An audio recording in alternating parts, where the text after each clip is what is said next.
शिव जी का चरित्र शुरू हो गया। भगवान शंकर के यहां पहले सती से विवाह होता है। सती ने शरीर त्याग कर दिया तो फिर पार्वती से विवाह होता है।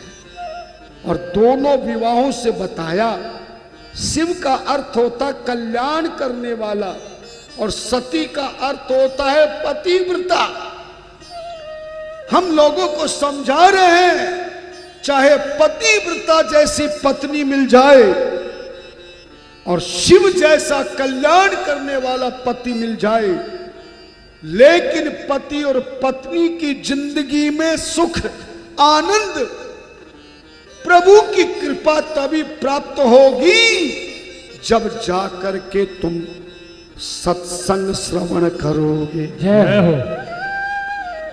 सती जी गई कुंभज ऋषि के या शिव जी के साथ। शिव ने समझाया बुझाया मगर सती मानी नहीं।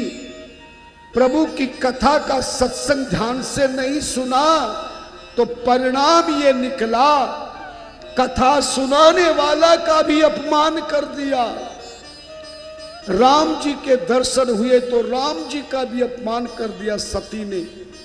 और शिव जी समझाने लगे तो उनके वचनों का पालन न करके शिव का अपमान किया, सत्संग का अपमान किया। प्रभु शिव समझ गए बिनु सत्संग विवेक न होई, राम कृपा बिनु सुलभ न सोई, राम कृपा बिनु सुलभ न सोई। बिना सत्संग के कोई भी ग्रस्त जीवन कभी सुख प्राप्त नहीं कर सकता। अगर सत्संग करोगे तो सारे कष्टों को सहन करने की शक्ति मिलेगी, भक्ति मिलेगी। और ऐसा मत सोचना कि कष्ट खाली तुम्हारे ऊपर ही आता। राम कथा में सारी व्यथा सुनोगी, भगवान पर भी कष्ट आता है।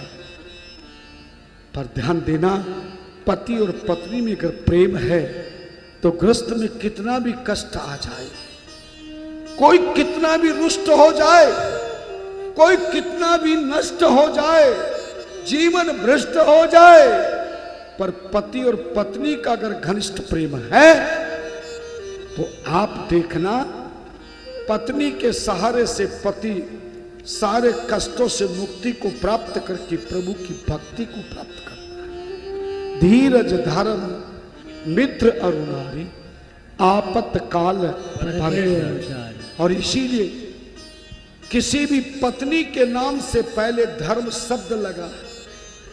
क्या लगा है? धर्म शब्द। पति के नाम से पहले धर्म नहीं लगा, पिता के नाम से पहले धर्म नहीं लगा, बेटे के नाम से पहले धर्म नहीं लगा। अगर धर्म शब्द किसी नाम से लगा तो कहां किसके नाम से लगा? पत्नी के नाम। और पत्नी को क्या कहा जाता है? धर्म पत्नी।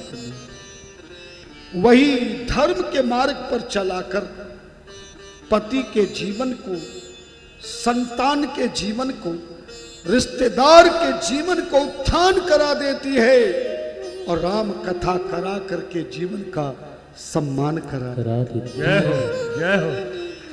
यह है वो धर्म पत्नी। आप हैं धर्म पत्नियां।